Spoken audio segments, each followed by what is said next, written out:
குருநானக் ஒரு சிறந்த துறவி. அவர் மக்கள் ஒருவரையொருவர் நேசிக்க கற்றுக் கொடுத்தார். அன்பு, ஒற்றுமை மற்றும் அமைதி பற்றிய தனது செய்தியை பரப்பி அவர் வெகுதூரம் பயணம் செய்தார்.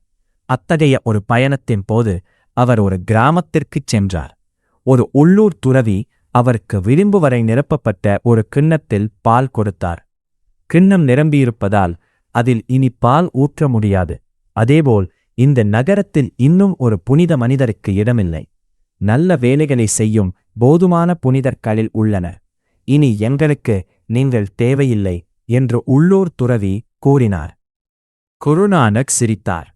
அவர் ஒரு ரோஜா மலரிலிருந்து ஒரு இதழைப் படித்து கிண்ணத்தில் வைத்தார். இதழ் பாலில் மிதந்து அதை நறுமணமாக்கியது. நன்மைக்கு எப்போதும் இடம் உண்டு என்று நானக் கூறினார். ஒரு ரோஜா இதழ் ஒரு முழு பால் கிண்ணத்தை நறுமணமாக்குவது போல ஒரு மனிதன் முழு உலகத்தையும் நல்ல செயல்களின் நறுமணத்தால் மாற்ற முடியும். குருநானக் பிரசங்கத்தை நாம் எப்போதும் நினைவில் வைத்துக்கொண்டு முடிந்த போதெல்லாம் நன்மை செய்தால் நம் உலகம் வாழ ஒரு அழகான இடமாக மாறும்.